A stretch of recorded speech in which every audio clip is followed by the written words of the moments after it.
Komisi Pemilihan Umum KPU Jawa Timur menggelar debat ketiga calon gubernur dan wakil gubernur Jawa Timur di Surabaya, Senin malam.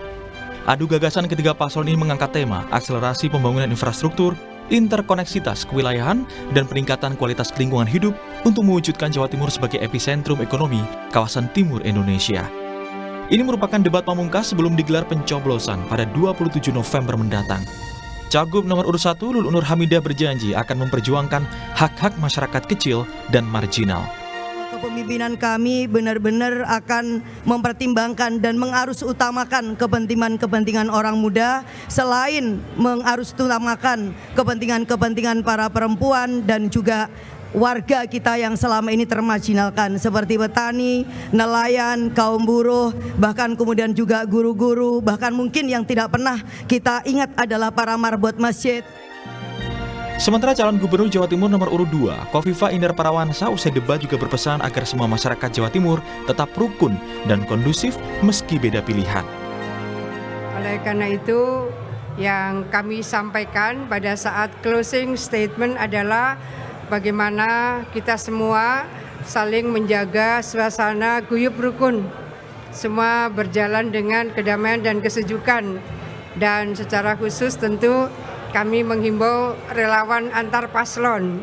Ini menjadi penting untuk bisa membangun suasana yang kondusif pada proses pilkada serentak 27 November yang akan datang. Selain itu, calon gubernur Jawa Timur nomor urut 3, Tri Risma hari ini menegaskan, jika terpilih, dia akan mengutamakan kebijakan yang digulirkan akan bersifat transparan. Seluruh program akan kami pastikan dilaksanakan tidak tanpa kesepakatan di bawah meja, namun semua kebijakan terukur dan transparan. Sementara berdasarkan hasil survei Litbang Kompas untuk Pilkada Jawa Timur, Paslon 1, Luluk Lukman, tingkat elektabilitasnya 3,8%, Paslon 2, Kofifa Emil 52,5%, dan Risma Gus Hans 20,9%. Masih ada 20,8% yang belum menentukan pilihan. Di sisa kurang 10 hari, mampukah mereka mendongkrak elektabilitas? Dan siapa yang bakal unggul? Tim Liputan Kompas TV. Saudara, debat pamungkas Pilkada Jawa Timur sudah selesai digelar dan kurang dari 10 hari lagi warga akan melakukan pencoblosan. Di sisa waktu ini, mampukah ketiga pasangan calon mendongkrak elektabilitasnya dan siapa bakal unggul? Kami akan bahasnya dengan sejumlah narasumber. Di antaranya di studio telah hadir juru bicara Luluk Lukman, Gilbran Muhammad Nur. Selamat pagi, Mas Gilbran. Selamat pagi, Mas Radi. Selamat pagi. Dan melalui sambungan virtual juga telah bergabung tim pemenangan Kofifa Emil, Ali Mufti, lalu Ketua Harian Tim Pemenangan Risma Gus Hans Wisnuwardana, dan juga analis politik Universitas Brawijaya Anang Sejoko. Selamat pagi Bapak-Bapak. Selamat pagi. Ya. Pagi. Baik, saya ke Mas Gilbran dulu deh. Tema tadi malam itu kan cukup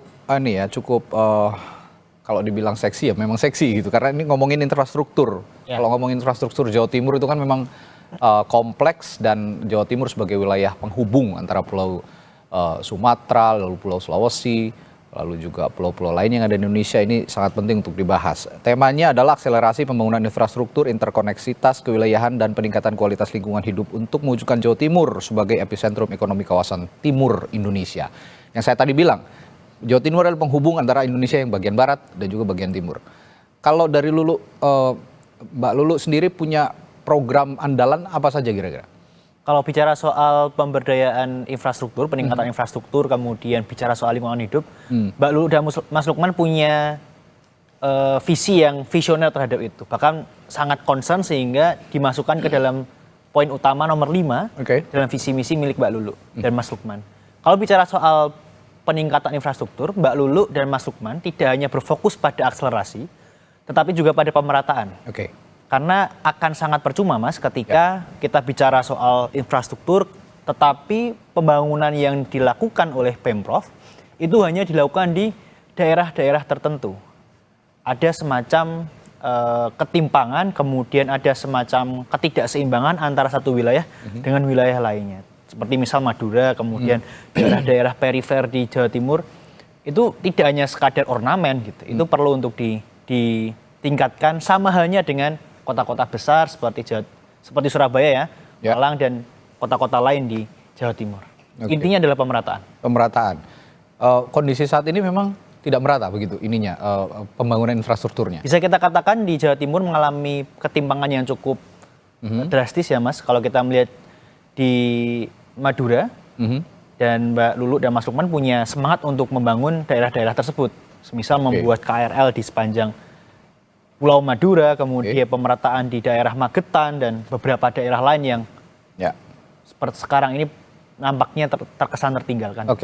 Melihat argumentasi yang diungkapkan Mbak Lulu dan juga Mas Lukman tadi malam dalam debat gitu ya, apakah ini juga tim ses maupun pendukung saat ini suasananya juga meyakini bahwa tadi malam ini kan debat pamungkas, sudah bisa meyakini masyarakat Jawa Timur, karena kalau melihat gapnya ini lumayan jauh ini kalau melihat survei lah begitu ya. Nah ini kan debat pamungkas tadi malam membahas infrastruktur. Apakah ini juga jadi pamungkasnya untuk Mbak Lulu dan Mas Lukman mendongkrak elektabilitas untuk tema tadi malam? Tentu debat semalam menjadi salah satu upaya maksimal dari Mbak Lulu dan Mas Lukman untuk mendongkrak elektabilitas. Tetapi kita tidak hanya sekadar fokus pada angka-angka survei Mas, tetapi kita juga fokus terhadap angka-angka yang benar-benar dirasakan oleh masyarakat, seperti angka kemiskinan, jumlah rumah sakit yang kurang, transportasi yang kurang memadai, dan angka-angka yang lebih konkret lainnya.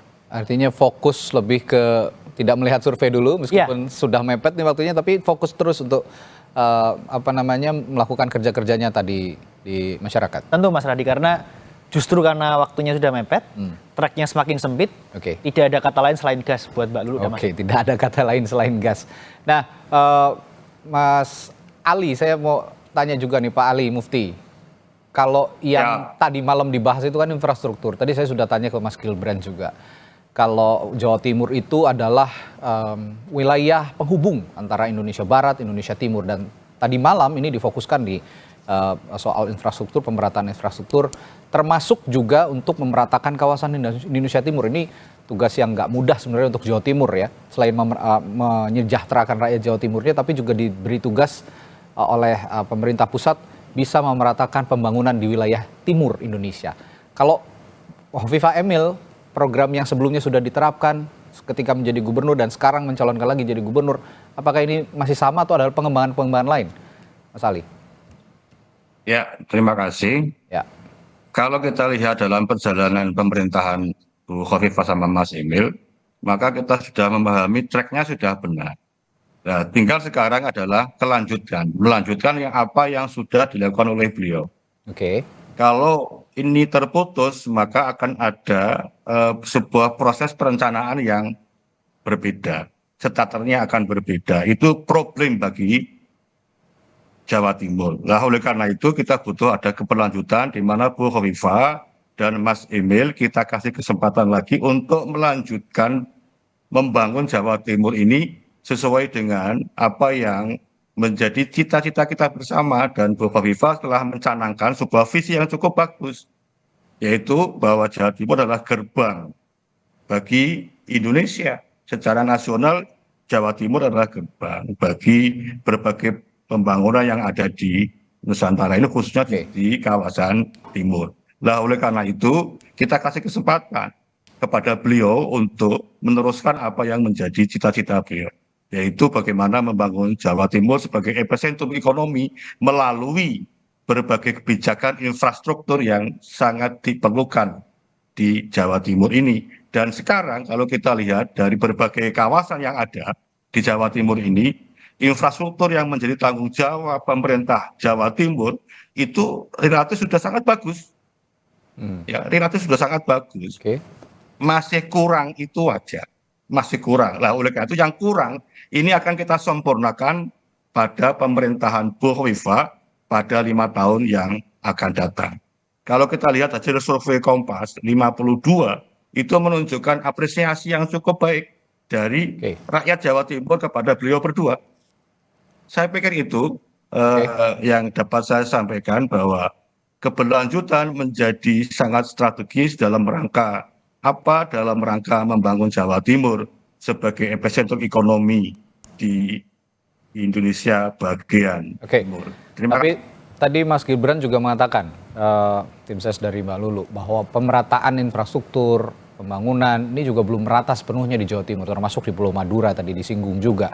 Nah, apakah keberlanjutan yang Anda katakan ini tadi bisa juga memeratakan pembangunan infrastruktur yang ada di wilayah-wilayah lain di Jawa Timur? Karena sejauh ini ada juga publik yang belum puas dengan kinerja Khofifah Emil ketika infrastruktur yang belum merata di beberapa wilayah di Jawa Timur. Kalau kita bisa memilah, infrastruktur itu ada pembagian. Ada pembagian tugasnya pemerintah pusat, ada tugasnya pemerintah provinsi, ada tugasnya pemerintah kabupaten kota. Nah, ini yang harus dibedakan. Kalau yang menjadi tugas pemerintah provinsi, saya pikir di Jawa Timur, ruas-ruasnya itu sudah sangat bagus semua. Oke. Ya. Kita kalau ngomong infrastruktur, ya misal jalan-jalan di daerah Mataraman itu, kalau itu yang menjadi poros Jawa Timur, yang menjadi ruasnya Jawa Timur, tanggung jawabnya Pemprov Jawa Timur, maka itu sudah sangat bagus. Oke. Nah, mungkin yang butuh diskusikan lebih lanjut adalah di dalam Undang-Undang 2 tahun 2022 tentang jalan, itu ada kontribusi di masa depan bagaimana pemerintah pusat bisa mensubsidi, bisa membangun daerah-daerah, ya, jalan, infrastruktur jalan di daerah-daerah. Itu Undang-Undang nomor 2 tahun 2022. Nah, itu tugasnya kabupaten kota, ya, tugasnya kabupaten kota. Kalau kita bicara pemerataan infrastruktur, maka bicara tupoksi dan kewenangan, tidak di luar track itu. Tapi bukankah itu sesuatu, Pak Ali, mohon maaf, bukankah itu sesuatu yang dianggap masyarakat nanti jadinya ego sektoral? Ini tugas pusat, kabupaten kota, provinsi, sedangkan kan ya namanya pemerintah, masyarakat hanya melihatnya ya pemerintah, tidak ada kabupaten kota, provinsi atau pusat. Nah, bagaimana mengkonsolidasikan ini supaya pusat, daerah dan pusat, provinsi dan kabupaten kota ini juga bisa sinergis gitu, tidak masing-masing bekerjanya? Ini Pak, dana alokasi umum, dana alokasi khusus itu sudah diplot sesuai dengan tupoksi dan kewenangan itu.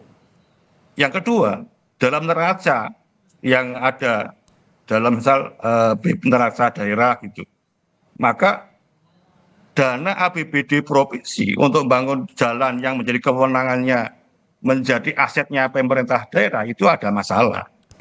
Nah, ke depan nanti butuh disinergikan antara pemerintah provinsi, pemerintah daerah, dan pusat sesuai dengan undang-undang jalan, di mana pusat, provinsi, dan daerah ini bisa saling memberikan kontribusi di dalam pembangunan infrastruktur di daerah. Ini ke depan, ya, karena undang-undangnya sekarang ngasih ruang kepada institusi ini untuk membangun jalan-jalan yang menjadi wilayahnya kabupaten kota. Sekarang kemarin sudah kita mulai, Pak.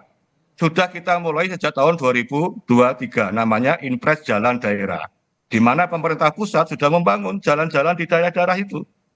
Kalau di Ponorogo, di Madiun, di Pacitan, di Trenggalek, di Ngawi, di Surabaya, di daerah-daerah semua itu sudah kita bangun melalui Impres Jalan Daerah, IJD yang dikenal oleh masyarakat umum, itu Impres Jalan Daerah. Nah, oleh karena itu, kalau kita bicara infrastruktur, maka ke depan melalui berbagai macam strategi ini, maka pemerataan itu akan terwujud.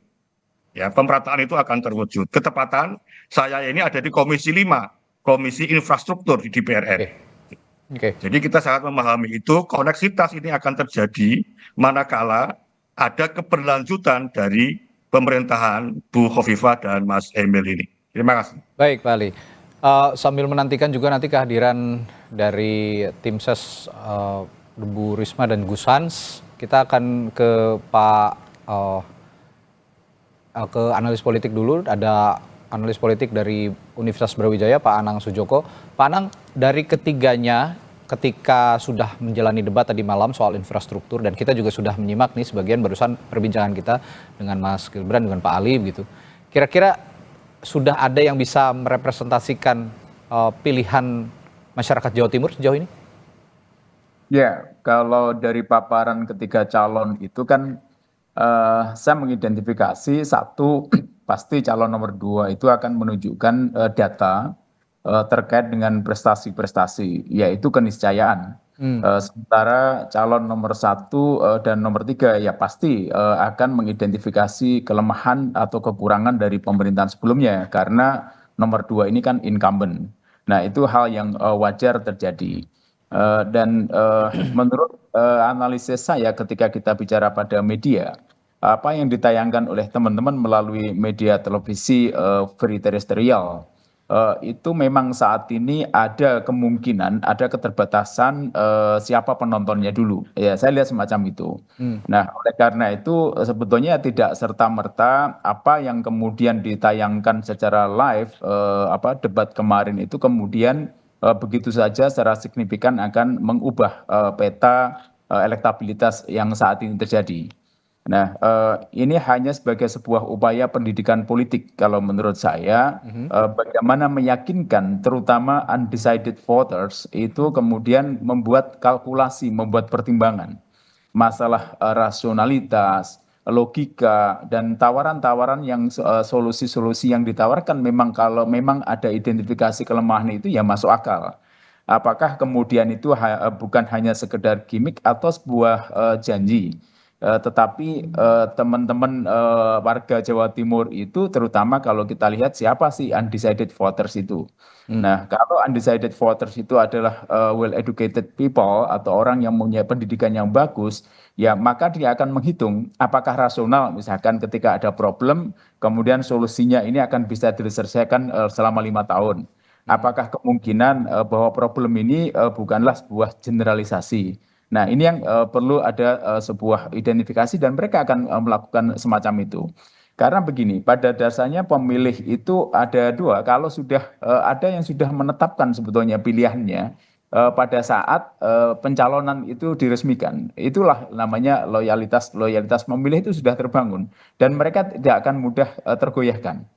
Nah, oleh karena itu kalau kita lihat undecided voters inilah yang kemudian akan menjadi target terutama berbicara pada pasangan nomor 1 dan nomor 3. Perebutan akan ada di sana. Meskipun kemudian kalau misalkan maaf kalau saya katakan terjadi kecelakaan misalkan, mungkin kalaupun toh ada ya pengurangan akan tergerus misalkan elektabilitas itu akan terjadi perpindahannya tidak terlalu signifikan. Nah, kecuali kalau kita lihat bahwa permasalahan-permasalahan yang semuanya kalau saya melihat, saya amati, yaitu representatif. Jadi ada identifikasi permasalahan tentang Madiun Magetan, permasalahan ketimpangan di Madura, kemudian kekeringan, ya itu akan berdasarkan data-data. Ya silahkan, tidak apa-apa. Itu kan upaya kemudian membantu siapapun yang jadi nanti. Itu akan menjadi perhatian, karena mereka juga tidak akan menyampaikan data ini hanya sekedar gimmick-gimmick politik. Tetapi saya yakin dari tim ses masing-masing memiliki kemampuan untuk melakukan identifikasi itu. Oke. Nah, tetapi tidak serta-merta kalau melihat identifikasi itu kemudian ya dinilai sebagai sebuah kemenarikan. Tetapi yang lebih penting lagi nanti adalah bagaimana tawaran solusi itu memang masuk akal dan terdistribusi kepada masyarakat yang benar-benar menjadi sasaran atas permasalahan dan solusi itu. Begitu. Ya, itu yang dibutuhkan memang yang konkret memang ya. Kalau dari perbincangan kita pagi hari ini bahwa debat tadi malam juga mengusung tema infrastruktur, ini salah satu yang bisa dibuktikan secara konkret sebenarnya oleh para pasangan calon jika nanti terpilih. Nanti setelah jeda saudara, saya juga akan bertanya kepada masing-masing narasumber saya. Bagaimana meng-guide undecided voters atau swing voters yang jumlahnya masih sangat banyak sebenarnya di Jawa Timur. Meskipun saat ini dikatakan di berbagai hasil survei pasangan Hovifah Emil ini unggul jauh begitu dari pasangan-pasangan lainnya, tapi perlu diingat ada 22% menurut survei Litbang Kompas yang belum menentukan pilihannya. Ini jumlah yang sangat besar dan sangat potensial untuk diraup oleh rival-rival dari Hovifah Emil. Akan saya tanyakan kepada masing-masing narasumber saya setelah jeda di Sapa Indonesia Pagi. Tetaplah bersama kami.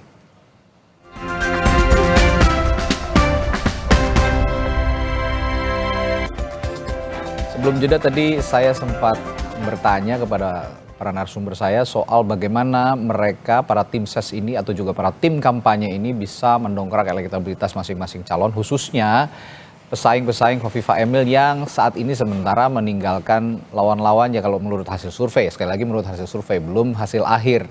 Masih ada 22% lebih yang belum menentukan pilihan atau undecided voters, atau juga kita bisa katakan swing voters, pemilih mengambang. Ini potensial untuk diraup. Saya ke Mas Gibran dulu.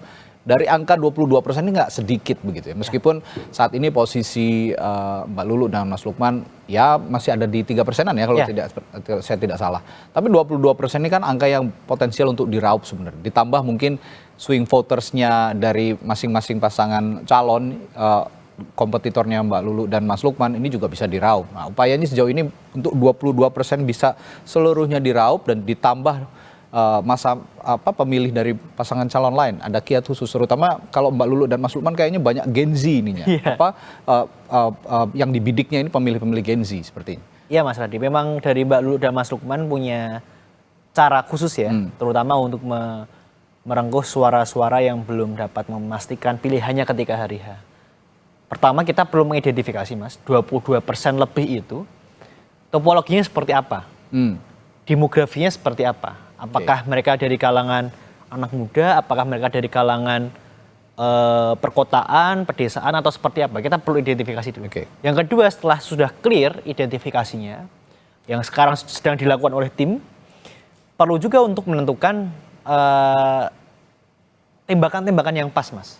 Untuk menjawab kebutuhan dari 22% ini. Tapi kalau secara garis besar, secara umum, Mbak Lulu dan Mas Lukman punya semangat untuk merengkuh dan merangkul semua pihak.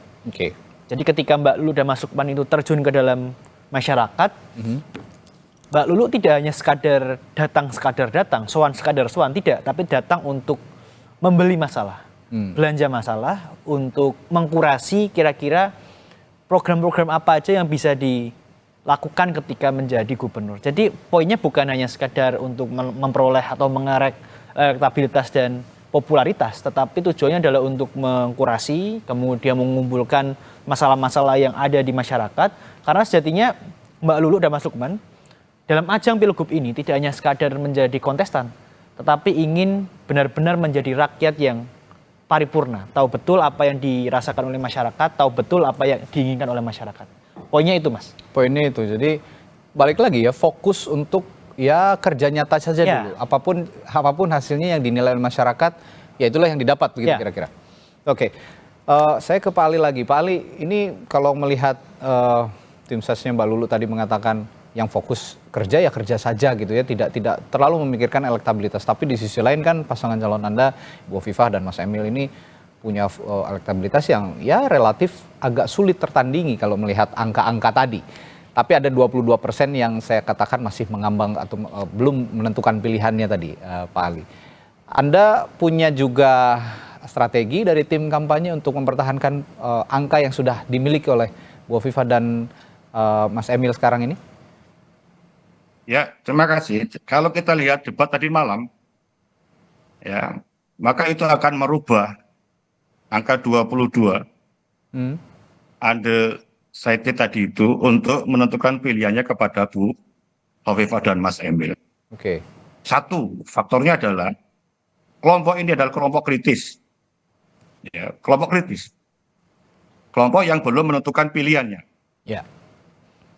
Yang kedua, Bu Khofifah telah membuktikan kinerja selama 5 tahun. Itu bisa menjadi laboratorium atau menjadi potret bagi masyarakat yang belum menentukan pilihannya, bahwa 5 tahun yang lalu telah memberikan banyak program untuk Jawa Timur.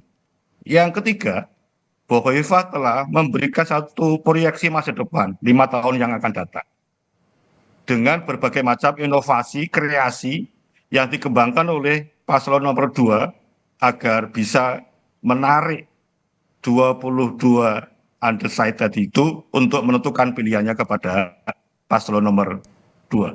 Ingat bahwa kelompok kritis itu membutuhkan satu harapan, juga membutuhkan sebuah bukti.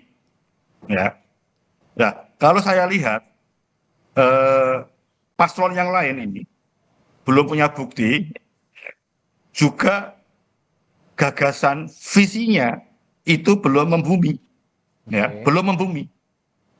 Nah, Bu Khofifah ini, ya, kelompok kritis yang belum menentukan pilihannya itu akan membaca masa lalu dan akan mendengarkan gagasan, visi, misi di masa depan. Ya, disitulah akhirnya 22 ini akan menentukan pilihannya pada nomor 2. Oke. Karena kalau kita kelompok kritis itu apa? Pak, kelompok kritis itu yang dibutuhkan satu adalah kepastian. Ya. Kepastian terhadap sebuah gagasan itu bisa diwujudkan.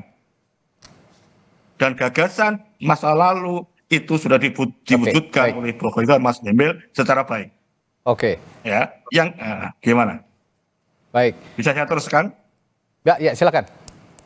Nah, yang kedua, kelompok kritis itu membutuhkan sebuah hope, harapan yang lebih baik di masa depan.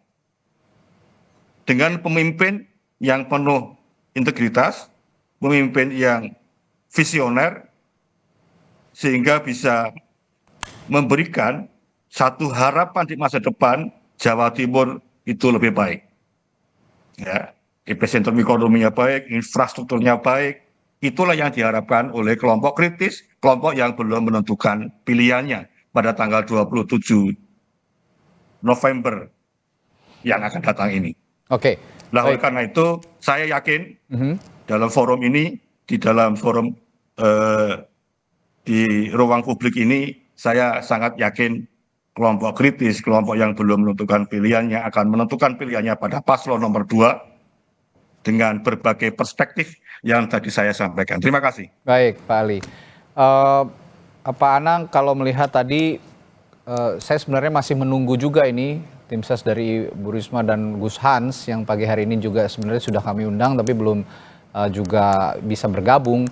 Tapi dari pemaparan tadi masing-masing tim ses dari Mas Gibran, Pak Ali tadi ya. Kalau Mas Gibran tadi, Mbak Lulu dan Mas Lukman ini fokus saja dulu kerja, apapun angkanya nanti hasilnya bagaimana ya biar masyarakat yang menilai.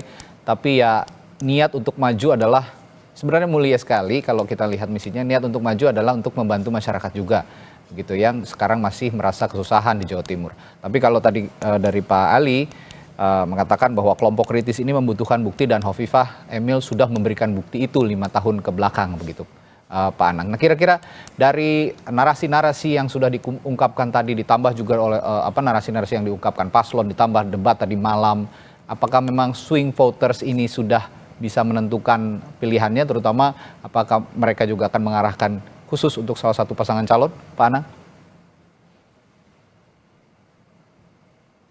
Ya, Pak Anang, mohon maaf masih di mute sepertinya audionya. Oke, sorry. Ya, pada dasarnya swing voters atau undecided voters itu banyak pertimbangan ya. Artinya tidak hanya kemudian dia akan terpengaruh pada visi, misi, gagasan. Bukan hanya itu. Tetapi mereka juga memerlukan referensi orang-orang yang dipercaya oleh dan di sekitarnya itu.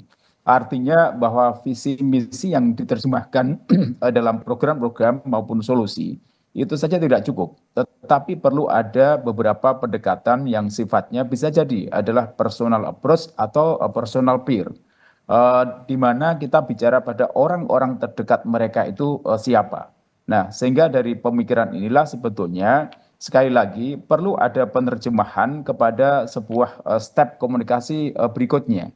Nah, ini yang menurut saya sangat penting. Dan kalau kita bicara kepada apapun solusinya, ya menurut saya itu bagus saja. Konten-konten mereka semuanya bagus. Saya yakin bagus. Tetapi yang menjadi tantangan memang kalau kita bicara pada sebuah ucapan, itu kan kita akan melihat pada integritas orang yang mengucapkan, kredibilitas orang yang mengucapkan. Nah, artinya ketika kita bicara pada integritas dan kredibilitas, ini kan kita bicara pada satu track record, kemudian bicara kepada sisi kemampuan, memang apakah kemudian secara keilmuan, secara itu sesuai. Nah, ini yang menurut saya, Mas, bahwa apapun yang kemudian disampaikan oleh tim ses 001, kemudian 02, ya itu wajar-wajar saja, normatif kalau misalkan tadi bekerja terus fokus tanpa tanpa terlalu terisaukan oleh elektivitas. Sementara kalau dari 02 berbicara pada titik kritis dari undecided voters itu kemudian ke sana, itu normatif sebagai tim ses. Tetapi yang lebih penting memang bahwa elektabilitas yang saat ini memang ini sifatnya sementara. Itu bisa aja terjadi kemudian misalkan ada penggerusan itu. Tetapi yang selama ini dalam pengetahuan saya, penggerusan yang signifikan itu terjadi ketika ada sebuah kecelakaan. Itu aja yang saya sampaikan. Nah, kecelakaan inilah yang kemudian menurut saya perlu ada sebuah antisipasi. Kalau misalkan ingin mempertahankan. Sementara kalau pasangan 01 kemudian 03, ketika ingin menggoyahkan elektabilitas puncak itu, ya tentu harus membuat sebuah gebrakan-gebrakan yang luar biasa. Dan ini butuh effort yang bukan hanya berbicara pada sebuah pendekatan tradisional, tetapi juga ada upaya-upaya yang sifatnya memang titik kritisnya itu harus dilakukan oleh pendekatan-pendekatan peer mereka, kelompok-kelompok mereka, orang-orang yang ada di sekitar mereka. Seperti itu, Mas. Baik. Pak Anang, saya akan beranjak ke pola dukungan juga. Mesin partai yang bekerja di Pilkada Jawa Timur untuk mengusung pasangan calon masing-masing. Kalau kita lihat kan pasangan nomor 1 ini hanya diusung oleh PKB begitu ya. Dan sedangkan nomor 2 ini keroyokan, banyak sekali partainya. Ada Gerindra, ada Golkar, Demokrat, Nasdem, PAN, PKS, P3, PSI, Perindo, Partai Buruh, Gelora, PBB, Prima, Garuda, dan PKN. Banyak sekali. Sedangkan pasangan nomor urut 3 ya praktis mengandalkan mesin partai PDI Perjuangan, ditambah juga ada partai pendukung lainnya, Hanura dan Partai Umat. Kalau dari melihat komposisi ini, apakah memang sudah tergambarkan kerja politik dari mesin partai ini memang lebih optimal di pasangan calon nomor 2? Nah, bagaimana juga dengan pasangan nomor 1 dan 3 yang hanya didukung oleh sedikit partai, Pak Anang? Ya, begini, kalau misalkan kita bicara pada peta legislatif, tahun-tahun ini ya kalau misalkan mesin partai partai politik itu jalan seperti pileg, ya kemungkinan tidak akan seperti ini petanya. Tetapi antara mesin partai politik pada saat pileg dan pilkada itu kan berbeda. Jadi berbeda. Jadi disinilah kemudian ujian pada loyalitas pemilih kepada partai politik. Disinilah sebetulnya ujian bagaimana simpatisan-simpatisan itu lebih berbicara kepada ideologi atau kemudian berbicara pada petuah dari partai politik. Jadi kalau misalkan pileg itu bisa jadi partai politik dan tokohnya. Tetapi ketika pilkada yang gubernur itu belum tentu kemudian akan masuk totalitas ke arah itu.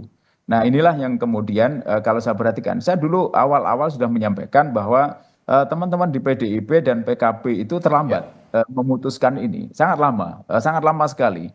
Dan karena sangat lama inilah kemudian konsekuensinya ya hanya partai-partai tunggal. Nah kalau dari posisi inilah sebetulnya memang peta dukungan partai politik itu ya paling tidak mendekati representasi. Tidak totalitas 100% itu representasi dari masyarakat Jawa Timur. Tetapi masing-masing partai politik itu pasti akan memberi sumbangan suara itu. Dan partai-partai politik yang tergabung misalkan di 02 misalkan, memang tidak semuanya mempunyai potensi untuk mengumpulkan pemilih, tidak. Tapi ada menurut saya ada beberapa yang memang memiliki kedekatan dengan masyarakat yang itu kultur yang ada di Jawa Timur. Ada misalkan budaya Arek, Pandalungan, Mataram, dan dia memiliki pendekatan khusus. Ini yang menurut saya ada nilai lebih dari 02 dalam rangka untuk mendekati sejak awal. Dan itu terbina dengan baik. Nah ini oleh karena itu tantangan buat teman-teman di 01 dan 03. Kalau kita bicara pada 01, ya maaf kalau misalkan saat ini pendukungnya hanya dari PKB misalkan. Nah PKB ini beberapa suara juga sudah masuk di 02. Nah ini yang kemudian ya cukup harus kerja keras lah, sangat keras sekali yang harus dilakukan oleh 01. Sementara kalau kita bicara pada 03 dari PDIP sendiri, Nah, dalam beberapa hal dari peta PDIP juga ada beberapa apa istilahnya sedikit ada friksi-friksi tertentu yang sejak awal memang ada tokoh-tokoh di Jawa Timur itu yang ke 02 sebetulnya. Nah, tetapi kemudian pada akhirnya dalam tanda kutip saya tidak tahu akhirnya 02 PDIP tidak jadi gabung di 02 pada saat itu.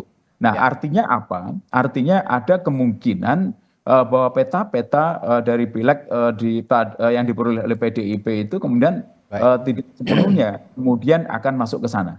Jadi ada kemungkinan akan tersebar dan penyebaran itu akan masuk ke 02 lebih besar ke arah sana. Ya, kalau saya baca memang mesin partai penting, tapi juga personal branding masing-masing pasangan calon juga tidak kalah penting dalam konteks pilkada ini karena memang petanya beda seperti yang dikatakan juga oleh Pak Anang tadi. Di pilkada maupun ini akan berbeda dengan pileg ataupun juga pilpres karena memang kekuatannya ada di personal branding masing-masing pasangan calon. Dan ini masih ada waktu Mas Gibran, Pak Ali dan juga pasangan calon nomor urut 3 nanti juga untuk bisa sama-sama masih bertarung sampai tanggal 27 masih ada waktu sehingga apapun hasilnya nanti ya masyarakat Jawa Timur akan disuguhkan oleh kemenangan pemimpin yang diharapkan juga bisa memenangkan rakyat Jawa Timur semuanya untuk memperbaiki semua kondisi yang ada di Jawa Timur. Meskipun sekarang kondisinya pasangan calon nomor 2 ini masih jauh begitu gapnya, tapi ya tetap harus waspada karena pasangan calon nomor 1 dan 3 siap mengintai sepertinya untuk gaspol. Nah, ini juga yang jadi catatan, jangan berkecil hati untuk 1 dan 3 masih ada waktu sampai tanggal 27 untuk bisa sama-sama mengoptimalkan elektabilitas masing-masing. Baik, terima kasih para narasumber saya pagi hari ini. Ada juru bicara dari pasangan Lulu Lukman, Gibran Muhammad Nur yang hadir di studio, lalu juga Pak Ali Mufti, pasangan calon nomor 2, dan Pak Anang yang juga sudah bergabung dari Universitas Brawijaya. Terima kasih, sehat selalu Bapak-Bapak, sampai jumpa lagi.